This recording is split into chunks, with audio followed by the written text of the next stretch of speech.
അസ്സലാമു അലൈക്കും വറഹ്മത്തുള്ളാഹി. പലരും അശ്രദ്ധമാക്കി കളയുന്ന, മൈൻഡ് ചെയ്യാത്ത ചില നിസ്കാരങ്ങളാണ് സുന്നത്ത് നിസ്കാരം. സുന്നത്ത് നിസ്കാരം ഒരു മനുഷ്യൻ കൃത്യമായി നിത്യമായി ചെയ്താൽ അവനിക്ക് എന്തുണ്ട്? 5 പ്രതിഫലങ്ങൾ, 5 വലിയ മഹത്വങ്ങൾ അവൻ്റെ ജീവിതത്തിൽ ഉണ്ടാകും. ഒന്ന് കേട്ടു നോക്കൂ. ഓരോ സുന്നത്ത് നിസ്കാരങ്ങളിലും വ്യത്യസ്തമായ തരത്തിലാണ് നമ്മൾ സൂറത്തുകൾ ഓതേണ്ടത്. പലർക്കും സംശയമുണ്ടാകും, ഉസ്താദെ ഞങ്ങൾക്ക് എല്ലാ നിസ്കാരത്തിലും, എല്ലാ സുന്നത്ത് നിസ്കാരത്തിലും ഒരു സൂറത്ത് തന്നെ ഓതിയാൽ മതിയോ? കാരണം എല്ലാം സുന്നത്ത് നിസ്കാരമല്ലേ, ഫർള് നിസ്കാരമല്ലല്ലോ, സുന്നത്തല്ലേ, അതുകൊണ്ട് ഏതെങ്കിലും ഒരു സൂറത്ത് ഓതിയാൽ മതിയോ എന്ന് ചോദിക്കുന്നവരോട് ചില കാര്യങ്ങൾ പറയാനുണ്ട്. ഇന്നത്തെ വീഡിയോയിൽ നമ്മൾ പ്രധാനമായി പറയാൻ ഉദ്ദേശിക്കുന്നത്, നമ്മൾ നിസ്കരിക്കുന്ന സുന്നത്ത് നിസ്കാരങ്ങളും ആ സുന്നത്ത് നിസ്കാരങ്ങളിൽ ആദ്യത്തെ റക്അത്തിലും രണ്ടാമത്തെ റക്അത്തിലും നമ്മൾ ഓതേണ്ട സുന്നത്തായ സൂറത്തുകൾ ഏതൊക്കെയാണെന്ന് വിശദമായി നമുക്ക് ചർച്ച ചെയ്യാം. പല ഉമ്മമാരും വീഡിയോകൾക്ക് താഴെ കമൻ്റായി രേഖപ്പെടുത്താറുണ്ട്, ഉസ്താദെ ഞങ്ങളുടെ കുടുംബത്തിൽപ്പെട്ട ഇന്നാലിന്ന ആൾക്ക്, അല്ലെങ്കിൽ ഭർത്താവിന്, അല്ലെങ്കിൽ മകനിക്ക്, അല്ലെങ്കിൽ മരുമോനിക്ക് ഒക്കെയായി ഈ മൂലക്കുരുവിൻ്റെ അസുഖമുണ്ട്, അർശസ് ഉണ്ട്, അത് ഭയങ്കര പ്രയാസമാണ്, ഒരുപാട് ചികിത്സകൾ നടത്തുന്നുണ്ട്. അപ്പോൾ ആത്മീയമായി എന്തെങ്കിലും ദിക്ർ ചൊല്ലാനോ എന്തെങ്കിലും തസ്ബീഹ് ചൊല്ലാനോ ഉണ്ടോ എന്ന് ചോദിക്കുന്നവരുണ്ട്. അങ്ങനെ ആ ഒരു അസുഖം കൊണ്ട്, ഈ മൂലക്കുരു പോലെയുള്ള അസുഖം കൊണ്ട് പ്രയാസപ്പെടുന്നവർക്ക് ഒരു ആത്മീയമായ ഒറ്റമൂലി മഹാന്മാരായ ഉലമാക്കൾ നമുക്ക് പറഞ്ഞു തരുന്നുണ്ട്. ഒരു സുന്നത്ത് നിസ്കാരത്തിൽ ഇനി പറയുന്ന ചില സൂറത്തുകൾ ഓതിയാൽ ഈ അസുഖം പൂർണ്ണമായും മാറുന്നതാണ്. ഏതാണ് ആ നിസ്കാരം, ഏതൊക്കെയാണ് ആ സൂറത്തുകൾ, ഈ വീഡിയോയിൽ നമുക്കൊന്ന് കേൾക്കാം. സുബ്ഹാനല്ലാഹ്, അൽഹംദുലില്ലാഹ്. ഒരാഴ്ച മുമ്പ് നമ്മൾ ഫർള് നിസ്കാരവുമായി ബന്ധപ്പെട്ട് ശ്രദ്ധിക്കേണ്ട ചില കാര്യങ്ങൾ, ഫർള് നിസ്കാരത്തിൽ ഓതേണ്ട സൂറത്തുകൾ ഒക്കെ വിശദമായി പറഞ്ഞ ഒരു വീഡിയോ ഇറക്കിയിരുന്നു. അപ്പോൾ അതിൻ്റെ കമൻറ്റിൽ ഒരുപാട് പേര് ചോദിച്ചു, ഉസ്താദെ ഈ സുന്നത്ത് നിസ്കാരവുമായി ബന്ധപ്പെട്ടൊന്ന് പറയാമോ, സുന്നത്ത് നിസ്കരിച്ചാൽ കിട്ടുന്ന കൂലി എന്താണ്, സുന്നത്ത് നിസ്കാരങ്ങളിൽ ഓതേണ്ട സൂറത്തുകൾ ഏതൊക്കെയാണ് എന്ന് ചോദിച്ചിരുന്നു. ഇൻഷാ അല്ലാഹ് നമുക്ക് വിശദമായി അതൊന്ന് കേൾക്കാം. പല ആളുകളും പറ്റുന്നൊരു പറ്റ്, സുന്നത്തല്ലേ, ഈ നിസ്കാരം തന്നെ സുന്നത്തല്ലേ, പിന്നെ ഇതിൽ ഫാത്തിഹയ്ക്ക് ശേഷം പിന്നെ ഒരു സുന്നത്തായിട്ട് ഏതെങ്കിലും സൂറത്ത് ഓതേണ്ട കാര്യമുണ്ടോ? വളരെ സുന്നത്തിൽ സുന്നത്ത്, അതൊന്നും ഒരു കുഴപ്പമൊന്നുമില്ല, അതൊന്നും ഓതിയില്ലെങ്കിൽ ഇപ്പം നിസ്കരിച്ചാലും ഒന്നും പറ്റൂല എന്ന് ചിന്തിക്കുന്ന ചില ആളുകളുണ്ട്. ഓതിയില്ലെങ്കിലും ഒരു കുഴപ്പമില്ല, അള്ളാഹു പിടിച്ച് ശിക്ഷിക്കുകയൊന്നുമില്ല. പക്ഷേ ആ ശിക്ഷ ഏതെങ്കിലും തരത്തിൽ നമുക്ക് വരികയാണെങ്കിൽ ആ ശിക്ഷ തടയാൻ നമ്മൾ എന്ത് ചെയ്യുക? സുന്നത്ത് നിസ്കാരങ്ങൾ കൃത്യമാക്കുക, നിത്യമാക്കുക. അതോടൊപ്പം തന്നെ ഓരോ സുന്നത്ത് നിസ്കാരം, ഈ ഓരോ സുന്നത്ത് നിസ്കാരങ്ങളിലും നമ്മൾ ഫാത്തിഹയ്ക്ക് ശേഷം ചില സൂറത്തുകൾ ഓതിയാൽ വമ്പൻ നേട്ടമുണ്ട്. അതിൽപ്പെട്ടതാണ് സുബ്ഹി നിസ്കാരത്തിന് മുമ്പുള്ള 2 റക്അത്ത് സുന്നത്ത് നിസ്കാരം. അതുപോലെ തഹജ്ജുദ് നിസ്കാരം, ഇശ്റാഖ് നിസ്കാരം, അവ്വാബിൻ നിസ്കാരം, ഇങ്ങനെ ഒരുപാട് നിസ്കാരങ്ങൾ സുന്നത്തായിട്ട് ഒരുപാടുണ്ട്. റവാത്തിബ് സുന്നത്ത്, അതായത് ഫർള് നിസ്കാരങ്ങൾക്ക് മുമ്പും ശേഷവുമുള്ള സുന്നത്ത് നിസ്കാരങ്ങൾക്കാണ് റവാത്തിബ് സുന്നത്ത് നിസ്കാരം എന്ന് പറയുക. അതുപോലെ തഹിയ്യത്ത് നിസ്കാരമുണ്ട്, അതായത് പള്ളിയിലേക്ക് ആദ്യം കടന്നു വരുമ്പോൾ നിസ്കരിക്കുന്ന, ആ പള്ളിയിലേക്ക് കടന്നു വന്നിട്ട് പള്ളിയിൽ ഇരിക്കുന്നതിന് മുമ്പ് നിസ്കരിക്കുന്ന നിസ്കാരമാണ്. പിന്നെ വുളു എടുത്തു കഴിഞ്ഞ് പ്രത്യേകം 2 റക്അത്ത് വുളുവിന് ശേഷമുള്ള സുന്നത്ത് നിസ്കാരമുണ്ട്. വിത്ർ നിസ്കാരമുണ്ട്, തസ്ബീഹ്, തഹിയ്യത്ത്, ഇങ്ങനെ തുടങ്ങി ഒരുപാട് സുന്നത്ത് നിസ്കാരങ്ങൾ നമുക്കറിയാവുന്നതും അല്ലാത്തതുമായിട്ട് ഉണ്ട്. ഒരുപാട് ശ്രേഷ്ഠതകളാണ് ഈ സുന്നത്ത് നിസ്കാരങ്ങൾക്കുള്ളത്. നമ്മൾ അതിൻ്റെ കൂടെ ഈ ഒരു പ്രതിഫലങ്ങളും കൂടി പറഞ്ഞു പോവുകയാണ്. ഒരുപാട് ശ്രേഷ്ഠതകൾ ഈ സുന്നത്ത് നിസ്കാരങ്ങളിലുണ്ട്. പല ആളുകളും ഫർള് നിസ്കരിച്ച് അങ്ങോട്ട് എഴുന്നേറ്റ് പോകും, സുന്നത്ത് നിസ്കാരം അങ്ങനെ നിസ്കരിക്കാറില്ല. അങ്ങനെയല്ല, സുന്നത്ത് നിസ്കാരം ഒരാൾ നിത്യമാക്കിയാൽ അവനിക്ക് 5 പ്രതിഫലമുണ്ട്. സുന്നത്ത് നിസ്കാരം ഒരു മനുഷ്യൻ കൃത്യമായി നിത്യമായി ചെയ്താൽ അവനിക്ക് എന്തുണ്ട്? 5 പ്രതിഫലങ്ങൾ, 5 വലിയ മഹത്വങ്ങൾ അവൻ്റെ ജീവിതത്തിൽ ഉണ്ടാകും. ഒന്നാമത്തേത്, അള്ളാഹുവിൻ്റെ റഹ്മത്ത് കിട്ടുന്നവരുടെ കൂട്ടത്തിൽ അള്ളാഹു ഉൾപ്പെടുത്തും സുന്നത്ത് നിസ്കാരങ്ങൾ കൃത്യമാക്കുന്നവർ. അതുപോരെ നമുക്ക് വിജയിക്കാൻ, നമ്മുടെ ഈ ദുന്യാവ് നാളെ ആഖിറവും വിജയിക്കാൻ അതുപോരെ. അതുകൊണ്ട് സുന്നത്ത് നിസ്കാരങ്ങൾ എന്തെല്ലാം ഉണ്ടോ പരമാവധി നിസ്കരിക്കാൻ പറ്റുന്നവർ ആ നിസ്കാരങ്ങൾ കൃത്യമാക്കുക, നിത്യമാക്കുക. രണ്ടാമത്തേത്, നമ്മുടെ ജീവിതത്തിലെ വസ്വാസ് മാറുമെന്നാണ്. പല ആളുകൾക്കും വസ്വാസാണ്, വുളു കൊടുത്താൽ ശരിയായോ, ഞാൻ ബാത്റൂമിൽ പോയിട്ട് കഴുകി ശുദ്ധിയാക്കി, പക്ഷെ അത് ശരിയായോ, നിസ്കരിക്കുമ്പോൾ കൈ കെട്ടുന്നത് അത് ശരിയായോ, ഫാത്തിഹ ഓതിയത് ശരിയായോ, എന്ത് ചെയ്താലും ശരിയായോ ഇങ്ങനെ ഒരു വസുവാസ് ഉണ്ടാകും. ആ വസുവാസ് അത് ശൈത്താനിൽ നിന്നുള്ളതാണ്. ആ വസുവാസ് മാറാൻ ഈ സുന്നത്ത് നിസ്കാരങ്ങൾ കാരണമാകും. ഇതാണ് രണ്ടാമത്തെ കൂലി. മൂന്നാമത്തേത്, ശൈത്വാന്റെ ശത്രുവായി നമ്മൾ മാറും. അതല്ല വേണ്ട, ശൈത്താന്റെ മിത്രമാവരുത്, ശൈത്താന്റെ കൂട്ടുകാരനാവരുത്, പിശാചിന്റെ ശത്രുവായി നമ്മൾ മാറണം. അതിനെന്താ ചെയ്യേണ്ടത്? സുന്നത്ത് നിസ്കാരങ്ങൾ അധികരിപ്പിക്കണേ. നാലാമത്തേത്, മനസ്സിന് സമാധാനം കിട്ടാൻ, ടെൻഷൻ മാറാൻ സുന്നത്ത് നിസ്കാരങ്ങൾ അധികരിപ്പിക്കണേ. മുത്തുനബി മുഹമ്മദ് മുസ്തഫ സല്ലല്ലാഹു അലൈഹി വസല്ലമ തങ്ങൾക്ക് എന്തെങ്കിലും ഒരു വിഷമം വന്നാൽ, സങ്കടം വന്നാൽ ഉടൻ തന്നെ വിധങ്ങൾ നല്ലതുപോലെ വുളുവെടുത്ത് പള്ളിയിലേക്ക് വന്ന് 2 റക്അത്ത് നമസ്കരിക്കും. നല്ല രൂപത്തിൽ നിസ്കരിച്ചിട്ട് ദുആ ചെയ്യും. എന്നിട്ട് പറയും, എൻ്റെ ഹമ്മുകൾ എങ്ങോട്ട് പോയെന്നറിയില്ല, എൻ്റെ പ്രയാസങ്ങൾ എങ്ങോട്ട് പോയെന്നറിയില്ല. അപ്പോൾ പ്രയാസങ്ങൾ വരുമ്പോൾ 2 റക്അത്ത് നിസ്കരിച്ച് അള്ളാഹുലേക്ക് ദുആ ഇറക്കണം. അപ്പോൾ സുന്നത്ത് നിസ്കാരത്തിൻ്റെ 4ാമത്തെ കൂലിയാണ് പറഞ്ഞത്. 5ാമത്തെ പ്രതിഫലം എന്ന് പറഞ്ഞാൽ, നമ്മൾ നിസ്കരിക്കുന്ന എല്ലാ ദിവസവും നമ്മളിങ്ങനെ നിസ്കരിച്ചു കൊണ്ടിരിക്കുന്ന ഫർദ് നിസ്കാരങ്ങളുണ്ടല്ലോ, സുബഹി, ളുഹർ, അസർ, മഗ്രിബ്, ഇശ. ഈ ഫർദ് നിസ്കാരങ്ങളിൽ നമ്മൾ പലപ്പോഴും ചില അബദ്ധങ്ങൾ ചെയ്യാറുണ്ട്. ചിലപ്പോൾ മനഃപൂർവ്വമായിരിക്കില്ല, മറന്നുകൊണ്ടായിരിക്കാം, അല്ലെങ്കിൽ പറ്റിപ്പോകുന്നതാകാം. ചില കുറവുകളും പോരായ്മകളൊക്കെ ഉണ്ട്. അപ്പോൾ ഈ സുന്നത്ത് നിസ്കാരങ്ങൾ ഫർദ് നിസ്കാരങ്ങളുടെ പോരായ്മകളെ പരിഹരിക്കുന്ന നിസ്കാരങ്ങളാണ്. അപ്പോൾ അതുകൊണ്ട് ഓരോ ഫർദ് നിസ്കാരത്തിന് മുമ്പും ശേഷവുമുള്ള സുന്നത്ത് നിസ്കാരങ്ങൾ കൃത്യമാക്കി നിസ്കരിക്കാൻ ശ്രദ്ധിക്കുക. ഓരോ നിസ്കാരങ്ങൾക്കും വ്യത്യസ്തമായ നിയ്യത്തുകളാണ്. നമ്മൾ ളുഹർ നിസ്കരിക്കുമ്പോൾ 4 റക്അത്ത് ളുഹർ നമസ്കാരം, അല്ലാഹു തആലാക്ക് വേണ്ടി ഖിബ്ലക്ക് മുന്നിട്ട് ഞാൻ നിസ്കരിക്കുന്നു, അല്ലാഹു അക്ബർ.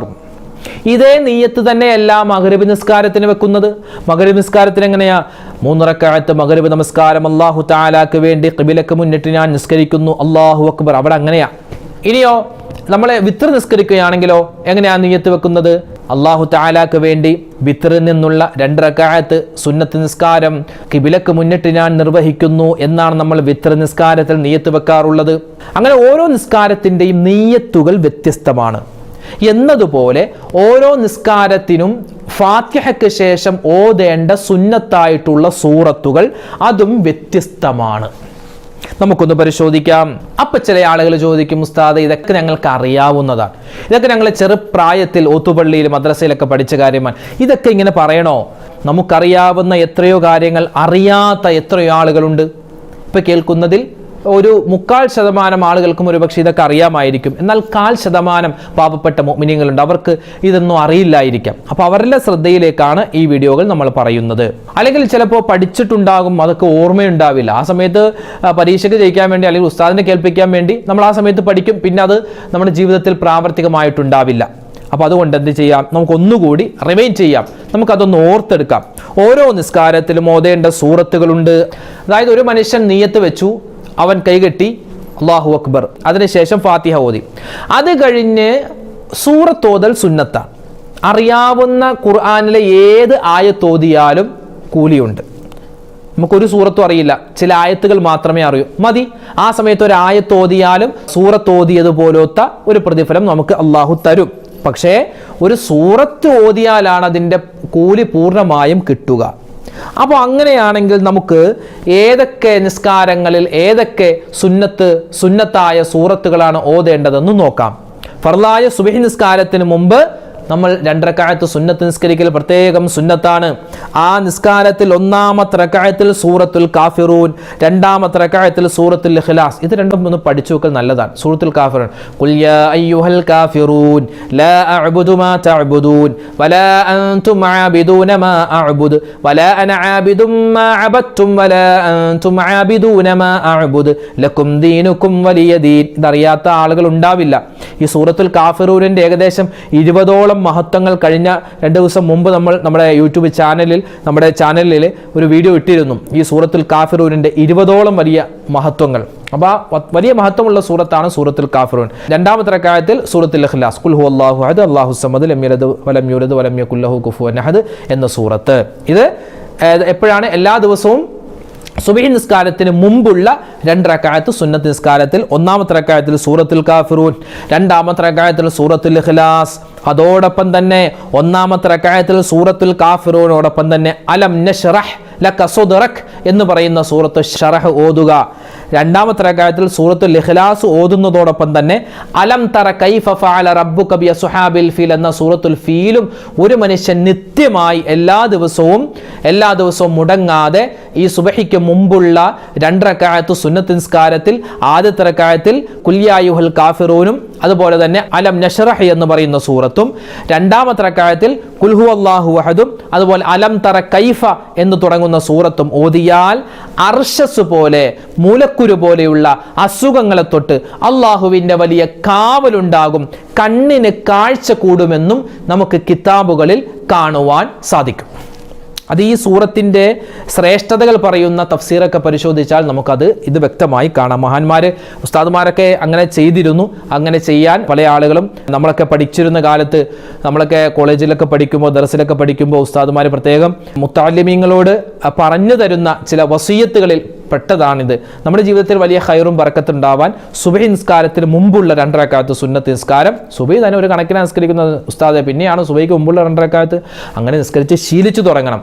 ഇനി ഇല്ലാത്തവരാണെങ്കിൽ അങ്ങനെ ശീലിച്ചു തുടങ്ങണം. ആ 2 റക്അത്ത് സുന്നത്ത് നിസ്കാരത്തിൽ ഈ പറയപ്പെട്ട സൂറത്തുൽ ഓതിയാൽ വമ്പൻ കൂലിയാണ്. ഇനിയോ നമ്മൾ സാധാരണ നിസ്കരിക്കുന്ന ഒരു സുന്നത്ത് നിസ്കാരമാണ് വിത്ർ നിസ്കാരം. വിത്ർ നിസ്കാരത്തിന്റെ ഒന്നാമത്തെ റക്അത്തിൽ ഫാത്തിഹയ്ക്ക് ശേഷം ഓതേണ്ടത് സൂറത്തുൽ അഅല, സബ്ബിഹിസ്മ റബ്ബിക്കൽ അഅല എന്ന് പറയുന്ന സൂറത്താണ്. അത് മൊത്തമായിട്ട് ഓതിയില്ലെങ്കിലും അവസാന ഭാഗമാകുന്ന സുമ്മ ലാ യമൂതു ഫീഹാ വലാ യഹ്യ ഖദ് അഫ്ലഹ മൻ തസക്ക വദക്കറ സ്മ റബ്ബിഹി എന്നെങ്കിലും അത് അവിടം തൊട്ട് ഒന്ന് അവസാനം വരെയെങ്കിലും ഒന്ന് ഓതുക, സുന്നത്ത് കിട്ടാൻ വേണ്ടി. ഇത് വിത്ർ നിസ്കാരത്തിന്റെ ഒന്നാമത്തെ റക്അത്തിൽ. വിത്ർ നിസ്കാരത്തിന്റെ രണ്ടാമത്തെ റക്അത്തിൽ ഖുൽ യാ അയ്യുഹൽ കാഫിറൂനാണ് പ്രത്യേകം ഓതൽ സുന്നത്ത്. വിത്ർ നിസ്കാരത്തിന്റെ മൂന്നാമത്തെ റക്അത്തിൽ ഫാത്തിഹയ്ക്ക് ശേഷം സൂറത്തുൽ ഇഖ്ലാസും സൂറത്തുൽ ഫലക്കും സൂറത്തുൽ നാസും ഓതൽ സുന്നത്താൻ. ഇതൊക്കെ നമ്മൾ നിത്യമായി ചെയ്യുന്ന കാര്യം, ഒന്ന് എല്ലാവരുടെയും മനസ്സിലേക്കൊന്ന് ഓടിച്ച് പറഞ്ഞു തരുന്നു എന്ന് മാത്രം. മറ്റ് നിസ്കാരങ്ങൾ, മറ്റ് സുന്നത്തായ നിസ്കാരങ്ങളിൽ, പ്രത്യേകിച്ച് ഹജ്ജിന് പോകുന്ന ഉംറക്ക് പോകുന്ന ആളുകൾ ത്വവാഫ് ചെയ്തതിന് ശേഷം 2 റക്അത്ത് സുന്നത്ത് നിസ്കരിക്കാറുണ്ട്, മക്കാം ഇബ്രാഹിമിന്റെ പുറകിലായിട്ട്. ആ സമയത്തൊക്കെ ഈ ഒന്നാമത്തെ റക്അത്തിൽ സൂറത്തുൽ കാഫിറൂനും രണ്ടാമത്തെ റക്അത്തിൽ സൂറത്തുൽ ഇഖ്ലാസും ഒക്കെ ഓതലാണ് നല്ലത്. ഇനി ചില ഉമ്മമാര് എല്ലാ ദിവസവും തസ്ബീഹ് നിസ്കരിക്കുന്ന ആളുകളുണ്ട്. ആഴ്ചയിൽ തസ്ബീഹ് നിസ്കരിക്കുന്നവർ, മാസത്തിൽ നിസ്കരിക്കുന്നവർ, 3 മാസം കൂടുമ്പോൾ നിസ്കരിക്കുന്നവർ, വർഷത്തിൽ നിസ്കരിക്കുന്നവർ, റമളാനിലെ എല്ലാ രാത്രിയിലും തസ്ബീഹ് നിസ്കരിക്കുന്ന എത്രയോ ഉമ്മമാരുണ്ട്, ഉപ്പമാരുണ്ട്. അവരുടെ ഓർമ്മയിലേക്ക് ഒന്നുകൂടി പറയട്ടെ, തസ്ബീഹ് നിസ്കാരം 4 റക്അത്താണ്. ഒന്നാമത്തെ റക്അത്തിൽ നമ്മൾ ഓതേണ്ട സൂറത്ത്, സുന്നത്തായ സൂറത്ത് അൽഹാഖുമുത് തകാസുർ എന്ന് പറയുന്ന സൂറത്തു തകാസുറാൻ. രണ്ടാമത്തെ റക്അത്തിൽ ചെറിയ സൂറത്താകുന്ന വൽ അസ്ർ എന്ന് തുടങ്ങുന്ന സൂറത്തുൽ അസ്റാൻ. മൂന്നാമത്തെ റക്അത്തിൽ ഓതേണ്ട സൂറത്ത് സൂറത്തുൽ കാഫിറൂൻ. നാലാമത്തെ റക്അത്തിൽ ഓതേണ്ട സൂറത്തുൽ ഇഖ്ലാസ്. പെരുന്നാൾ നിസ്കാരം, അത് വലിയ പെരുന്നാളാവട്ടെ ചെറിയ പെരുന്നാളാവട്ടെ, പെരുന്നാൾ നിസ്കാരം ഒറ്റക്ക് നിസ്കരിക്കുന്നവരുണ്ടോ? ചിലപ്പോൾ പള്ളിയിൽ വരുമ്പോൾ നിസ്കാരമൊക്കെ കഴിഞ്ഞു പോയി, എന്ത് ചെയ്യും? ഒറ്റക്ക് നിസ്കരിക്കാം. അപ്പോൾ പെരുന്നാൾ നിസ്കാരം നിസ്കരിക്കുന്നവർക്ക് ഒന്നാമത്തെ റക്അത്തിൽ സൂറത്തുൽ അഅല, രണ്ടാമത്തെ റക്അത്തിൽ സൂറത്തുൽ ഗാശിയ. അറിയില്ല ഉസ്താദെ, അറിയാവുന്ന സൂറത്ത് ഓതിയാൽ മതി. അതാണ് ഇപ്പോൾ നമ്മൾ ഓതേണ്ട സൂറത്തുകൾ ഏതൊക്കെ നിസ്കാരങ്ങളിലാണെന്ന് നമ്മൾ വ്യക്തമായി പറഞ്ഞിട്ടുണ്ട്. ഇനിയും ഒരുപാട് വിശദീകരണമുണ്ട്, അങ്ങോട്ടൊന്നും കിടക്കുന്നില്ല. ഇത് തന്നെ ഇപ്പോൾ നമുക്ക് കേട്ടപ്പോൾ അങ്ങോട്ടും ഇങ്ങോട്ടൊക്കെ മാറിപ്പോയിട്ടുണ്ടാവും.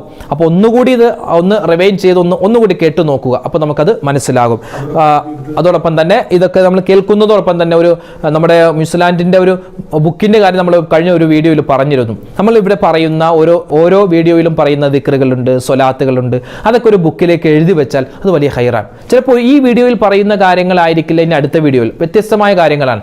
അപ്പോൾ ഈ വീഡിയോ ഇനി നിങ്ങൾ കണ്ട് അത് ഇൻഷാ അല്ലാഹ് എഴുതി വെക്കാമെന്ന് പറഞ്ഞു പോയാൽ പിന്നെ ഈ വീഡിയോ ചിലപ്പോൾ നമ്മുടെ ചാനലിൻ്റെ അടിയിലായിരിക്കും, ചിലപ്പോൾ നിങ്ങൾക്ക് സെർച്ച് ചെയ്താൽ കിട്ടിക്കൊള്ളണമെന്നില്ല. അപ്പോൾ എന്താ ചെയ്യേണ്ടത്? കേൾക്കുമ്പോൾ തന്നെ നമ്മുടെ ബുക്കിലേക്ക് അതൊന്ന് എഴുതി വെച്ചാൽ അത് നമുക്ക് ഉപകാരമാണ്, മറ്റുള്ളവർക്ക് ഉപകാരമാണ്, അത് നമുക്ക് ആഖിറത്തിൽ കൂലിയുള്ള കാര്യമാണ്. ആ കാര്യം ശ്രദ്ധിക്കുക. അപ്പോൾ സുന്നത്ത് നിസ്കാരങ്ങൾ നമ്മുടെ ജീവിതത്തിൽ നിത്യമാക്കിയാൽ ഒരുപാട് കൂലിയാണ്. കൂലികൾ നമ്മൾ പറഞ്ഞല്ലോ, അള്ളാഹുവിൻ്റെ റഹ്മത്ത് നമുക്കുണ്ടാകും, വസ്വാസുകൾ മാറും, ഷെയ്ത്താൻ്റെ ശത്രുവായി നമ്മൾ മാറും, അള്ളാഹുവിൻ്റെ മിത്രമായി മാറും.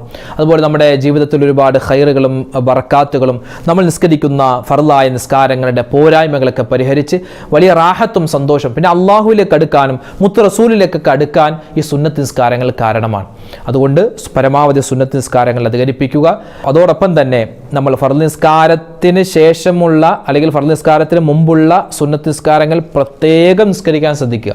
തഹജ്ജുദ് നിസ്കരിക്കുന്നുണ്ട്, അതുപോലെ വിത്ർ നിസ്കരിക്കുന്നുണ്ട്, അതൊക്കെ വലിയ ശ്രേഷ്ഠതയുള്ളതാണെങ്കിൽ പോലും ഒരുപക്ഷെ ഈ നിസ്കാരങ്ങളെക്കാൾ, അതായത് തഹജ്ജുദ്, വിത്ർ, അതുപോലെ അവ്വാബീൻ, ആ സുന്നത്തായ നിസ്കാരങ്ങളെക്കാൾ കൂടുതൽ പ്രതിഫലങ്ങൾ ഉണ്ട് എന്ന് പോലും മഹത്തുക്കളായ ഉലമാക്കൾ പറഞ്ഞിട്ടുള്ള നിസ്കാരമാണ് ഏത്? ഈ ഫർള് നിസ്കാരങ്ങൾക്ക് മുമ്പും ശേഷവുമുള്ള നിസ്കാരങ്ങൾ. ചില ആളുകൾ ഇശാ നിസ്കാരം കഴിഞ്ഞ് ഉടൻ തന്നെ വിത്ർ നിസ്കരിക്കും. അങ്ങനെയല്ല. ഇശാ നിസ്കാരം കഴിഞ്ഞാൽ ഇശാക്ക് ശേഷമുള്ള 2 റക്അത്ത് സുന്നത്ത് നിസ്കാരം നിസ്കരിച്ചിട്ടാണ് വിത്ർ നിസ്കരിക്കേണ്ടത്. അപ്പോൾ അത്രമാത്രം ശ്രേഷ്ഠതയാണ്. അപ്പോൾ ഈ നിസ്കാരങ്ങളൊക്കെ കൃത്യമാക്കുക. അല്ലാഹു സുബ്ഹാനഹു വ തആല നമ്മൾ നിസ്കരിക്കുന്ന നിസ്കാരം, നമ്മൾ ചെയ്യുന്ന മറ്റ് അമലുകൾ എല്ലാം അതിൻ്റെ പോരായ്മകൾ പരിഹരിച്ച് കബൂലാക്കി അനുഗ്രഹിക്കുമാറാവട്ടെ. അൽഹംദുലില്ലാഹ് ന്യൂസിലാൻഡ് ഇസ്ലാമിക് ചാനൽ നിങ്ങളിലേക്ക് എത്തിക്കുന്ന ഇത്തരം വ്യത്യസ്തമായ ഒരുപാട് അറിവുകൾ നിറഞ്ഞ ഈ വീഡിയോ നിങ്ങൾ കാണുകയും മറ്റുള്ളവരിലേക്ക് എത്തിച്ചു കൊടുക്കുകയും ചെയ്യാൻ പ്രത്യേകം ശ്രദ്ധിക്കുക. അല്ലാഹു സുബ്ഹാനഹു വ തആല നമുക്കും നമ്മളോട് ബന്ധപ്പെട്ട എല്ലാവർക്കും ഈ ദുനിയാവിലും നാളെ ആഖിറത്തിലും സുന്നത്തുകൾ കൊണ്ട് വിജയിക്കാൻ അല്ലാഹു തൗഫീക്ക് നൽകി അനുഗ്രഹിക്കുമാറാവട്ടെ. സുന്നത്തായ നിസ്കാരങ്ങൾ, മറ്റ് സുന്നത്തായ അമലുകൾ, സുന്നത്തായ നോമ്പുകൾ, സുന്നത്തായ തസ്ബീഹുകൾ, അതുപോലെ ഔറാദുകൾ, അതൊക്കെ നമുക്ക് ജീവിതത്തിൽ മുറുകെ പിടിക്കാനുള്ള തൗഫീക്ക് നൽകി അനുഗ്രഹിക്കുമാറാവട്ടെ. ആരെല്ലാം നമ്മുടെ വീഡിയോകൾക്ക് താഴെ എന്തെല്ലാം കമന്റുകളായി പറഞ്ഞിട്ടുണ്ടോ, ഒരുപാട് ദുആ വസിയത്ത്, എല്ലാവരുടെയും ഹലാലായ മുറാദുകൾ അല്ലാഹു ഹാസിലാക്കുമാറാവട്ടെ. എല്ലാവിധ രോഗങ്ങൾക്കും അല്ലാഹു ശിഫാ നൽകി അനുഗ്രഹിക്കുമാറാവട്ടെ. മരണപ്പെട്ടുപോയവർക്ക് അല്ലാഹു തആല മഗ്ഫിറത്ത് നൽകട്ടെ. ആമീൻ. അസ്സലാമു അലൈക്കും വറഹ്മത്തുള്ളാഹി വബറകാതുഹു.